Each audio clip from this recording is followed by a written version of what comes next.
That Matter podcast. I'm your host, John Harris. This is going to be a short episode.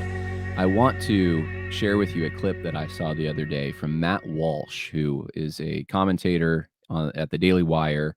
And I don't know how I stumbled across this. Somehow I saw this clip, though, and I thought I got to share this with everyone because it illustrates so well something that I talked about a few months ago when I was evaluating Carl Trueman's book, The Rise and Fall of the Modern Self. And it illustrates why I think Trueman is actually wrong in his analysis of what's going on.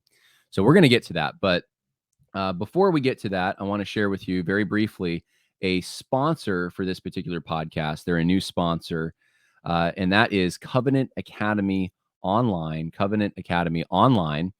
You can go to their website at covenantacademyonline.com and check out all the classes they have. Now, these are classes for homeschoolers, or if your child is in a private school, perhaps, or you run a private school, more likely. This is the kind of thing you could take advantage of. This is all on a voluntary tuition basis. So these don't actually technically have a price tag. There's no tuition cost. And they can have 2 classes a week in various subjects. Really, this goes from elementary school all the way to high school. It's for grades 4th through 12th. And if you look at their actual classes, if you get an account there, you can look at their catalog, and there's so many of them. Let's say that you have a 10th grader. So I'll click on the 10th grade and you want to teach them economics. Well, there's a class for that. And if they take this class, they will have access to an instructor where they can email and get questions answered. Report cards are issued. Grading is done. I mean, this is a really great way to help assist you if you're short on time for educating your children, especially if you're homeschooled. This is, if you do decide to donate, which I would suggest, it is it is not tax deductible, but it is a voluntary contribution. So there is limited availability for live online classes. You can go to the website, covenantacademyonline.com, to find out more information. The email address to contact them to get into one of these classes is right there on the website. All right, well, let's now talk about this video that I saw, and I'll explain to you why I think this is so significant. So here it is. It's Matt Walsh at a university talking to someone who is a man who thinks they're a woman. I'm transgender. I'm born and raised here in New Mexico. I have a graduate degree in information technology, marketing, business, and finance. I own my own home. I pay taxes. I have a 6-figure job. I'm a respected professional in Albuquerque. I'm a mother. My life experience is that I'm an awesome person. I am well-liked. I'm responsible, and I think I'm pretty cool. You touched on something. You said something earlier that for you and some... I want you to notice something and see how often this comes up. My life experience is that I'm all these things. Just take note of that. Somebody calls you a man, it doesn't faze you because, you just know that you're a man. That was interesting to me because I feel the same way about my identity as a woman. My question leading up to this, you've asserted that no one would ever see me as a woman, that nobody would ever see or could see a transgender person as a woman, and yet I have dozens of friends from diverse backgrounds. Women from the reservation, a woman from Japan, several immigrant women. I have my coworkers, I have my boss, my VP, my CEO, all respecting me as a woman. My family, my long-term friends who are actually here with me. Notice the variety of people that he's pulling from. So there's a diversity argument here that, look, all these people that have intersectional scores and they come from all these different perspectives, they can all see that I'm a woman, right? So where's the proof that this person is in fact a woman? It's we've heard experience, and then what? Other people's opinions, their experience. All of these people assure me, like, I'm a woman. They'll tell me, girl, like, there is no way you are a man. They see me as a woman. So the question, Okay. how can you assert that nobody would ever see me as a woman when my material experience tells me you're wrong? Okay. It's Okay, so this is, and I think Matt Walsh responds to this in a good way, but this is the crux of it. My material experience tells me that I'm a woman. All these people in my life verify that I'm a woman. This is how I experience the world, is really what's going on here. Now, why does that? Maybe we'll come back to this and play some more, but let me just give you some commentary and why I thought of this. What does Carl Trueman do in his book Rise and Fall of the Modern Self, or Rise and Triumph, rather, of the Modern Self? He says he actually brings this phrase up a few times in the book where he says, "I am a." How do you make sense of the statement, "I am a man trapped in a woman's body"? He brings that up a few times. This idea of being trapped, and that was my first clue that I didn't think Truman's analysis was correct, because I thought, I don't ever hear that. You know, that's usually that's a conservative critique sometimes. Like, that's how older conservatives especially view people who pretend to be another gender. That's how they rationalize it. They must think that they're a split self. Like, the true self is not reflected by their biology. It's deep within. But that's actually not how transgender people who think they're transgender think about this. Primarily, they think of it in different terms. They wouldn't ever say, "I am a woman trapped in a man's body," or "I'm a man trapped in a woman's body." I'm not saying no one's ever said that, but I'm saying in general, especially today, that's not what you hear. What they say is that I am a woman. It's what this person's saying. I am a woman. There's no trapped anything. There's no. It's biology that it doesn't. That's irrelevant. It's what's relevant is experience, how I experience the world, my viewpoint, the viewpoints of others.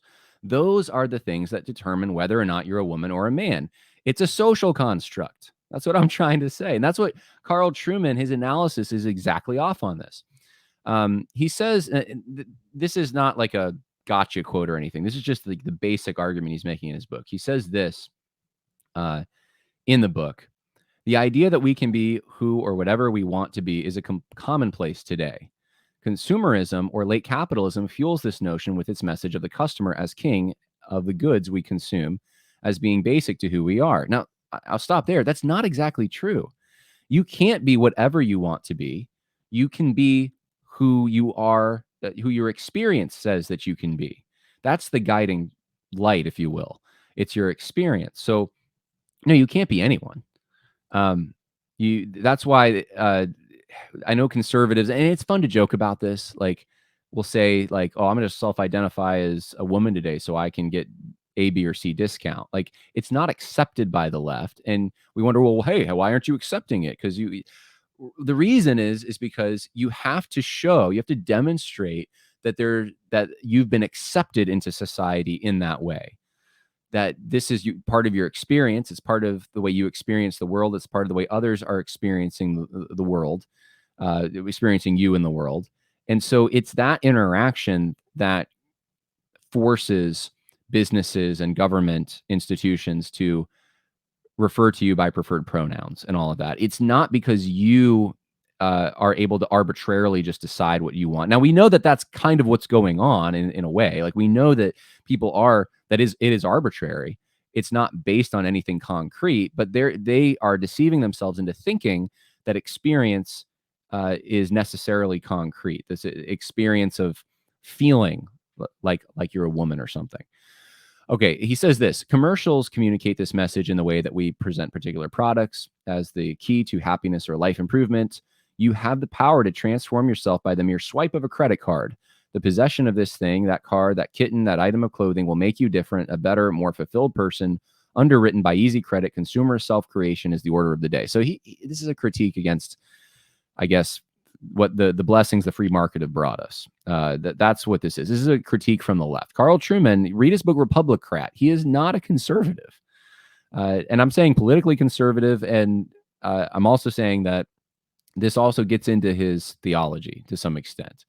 Not saying he's not orthodox in his basic understandings of God and so forth. I have no reason to believe he's not, but his analysis is messed up by some of the political leftism that he's imbibed. And in this case, he's so off the mark. And I think it's interesting with his book. It was universally reviewed and universally praised, pretty much. Universally reviewed, universally praised. And I know of pastors, conservative pastors, who are just using Carl Trueman's book and stuff. And I'm not saying there's nothing to glean from it, because I think there are things to glean from it. But this is the basic critique he makes, and it's just not exactly what's happening at all.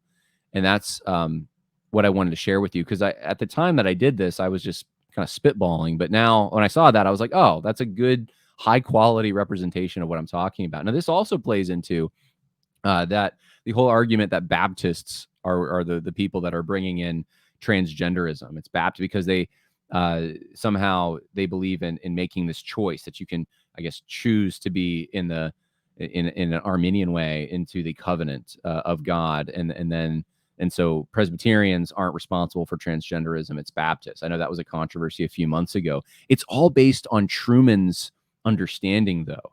Like, I'm not saying they're getting it from Trueman, the people who advocate that, but I'm saying it's the same analysis. It's this idea that it's individualism. It's your hyper individualism, thinking that that you have the power to define yourself however you choose to define yourself is the problem, when it's really not. The people who are experiencing transgenderism in their minds are people who they don't think that they have that arbitrary power just to willy-nilly decide what they are. They think they have to first have an experience, a set of experiences, actually, and they need to be confirmed by other people in that community, or other people who also also affirm that, because that's part of the social construct thing. That's why it's so important for them to get societal recognition of this. It wouldn't be important for them to get societal recognition as much if everyone thought, well, you can just define yourself and that's fine. That wouldn't, like, if someone just wanted to define themselves as a woman or a man or whatever, and go through life that way, it wouldn't be as big of a deal. They wouldn't. I guess what I'm trying to say is they wouldn't have to use the opinions of others to affirm their identity if they thought it was rooted in just their personal choice. That's what I'm trying to say, right? So the fact that they need the opinion of others, the approval of others, in order to justify their identity means laws are put into place, policies are made. You have no option but to also affirm that person's experience, right? So it's part of the truth suppression going on. So I think let's just play a little more of this. Matt Walsh, I think, somewhat hits it out of the park in his answer here. Let's just play that. Interesting that that's the part of my talk you chose to ask a question about, because that's not in my talk at all. I don't believe I said that no one would ever see you as a woman. I mean, it's possible, I suppose, that you could fool someone. Now, you brought this up, so I have to tell you that you brought this up. You've put your identity on the table for conversation. And so I'm going to say you wouldn't fool me at all. I mean, I see a man 100%. And I think that most people would. Now, the fact that you have people in your life who are saying to you, oh, you're totally a woman, it's exactly what I'm talking about. No one in my life has ever once said to me, you're totally a man, Matt. You know, if a friend of mine called me on the phone and said, listen, Matt, I want you to know you're really a man, I would think that there was something wrong with him. I would say, why are you saying that at all? It doesn't make any sense. So the fact that this is a conversation to begin with tells me, it only proves the point that I'm trying to make, that your identity, even in your own mind, is up for, it's something that you need to be assured of. Now, what I would like to ask you, again, because you're standing here, and so you've brought your identity on the table for discussion. So how do you know that you're a woman? It was first when I heard transgender persons describe their experience in their own words, and this was only about 2 years ago. Hearing somebody describe things, it was a woman from like England, describing her experience, her childhood, her teenage years. And it blew my mind to be listening to her, because it was just some podcast that I was listening to while I was like doing laundry. But it blew my mind to hear somebody so eloquently and precisely describe things that I had experiences What that was I the had description? experienced. What did they say? Okay, so I am honestly hesitant. I know that you touched earlier about the difficulty that transgender women might have in describing their identity, but I want to state, I honestly don't feel that you would engage in this conversation in good faith. Then why are And you here? so- Why did you stand up to talk to me if you don't want to have a conversation?